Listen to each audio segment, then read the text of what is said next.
tem dois impulsos que são muito fortes hoje no Congresso, via de regra.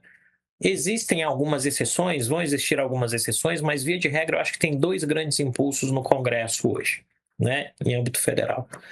O primeiro desses impulsos é um impulso por atractabilidade de imagem, né? Isso quer dizer, é o deputado que entra numa comissão em que ele é membro da comissão, ele não é membro da comissão, ou o senador, ele entra nessa comissão, ele fala uma frase de 40 segundos que vai dar um excelente corte e ele vai embora antes do interlocutor ter uma resposta. Porque para ele não importa o debate, para ele importa que ele vai ser visto pela massa de pessoas que o seguem como o indivíduo que fala a verdade, ou que se posiciona, ou por aí vai, né? Eu nem sei se usam mais essa terminologia, mas o lacrador, por assim dizer. Esse é o primeiro impulso.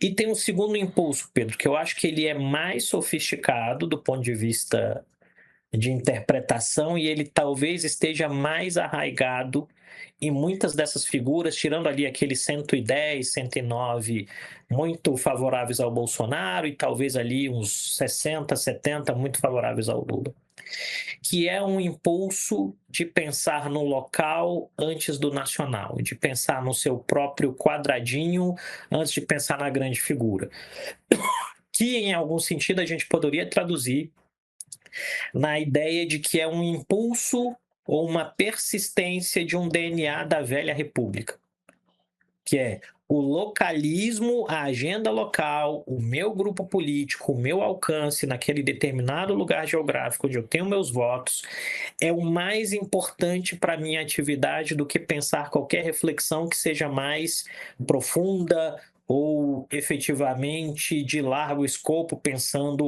os desdobramentos para o país. E aí a gente pode, por exemplo, falar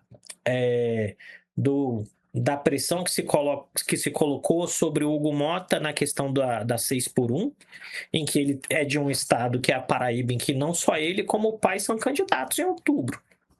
Né? E no Legislativo não tem 2 turnos. E se queimarem o filme dele dizendo que o Hugo Mota é inimigo do povo, é inimigo do eleitor na Paraíba, nem ele nem o pai serão reeleitos. E aí muda-se uma posição, acata-se a ideia do regime de urgência e vai. Quando você vai para a gente ter nomes e exemplos, quando você vai ao Alcolumbre no Senado Federal, tem outras questões importantes também. Vamos lembrar que o estado do Amapá, proporcionalmente, é o estado cujo fundo de pensão mais se embananou com a questão do Master.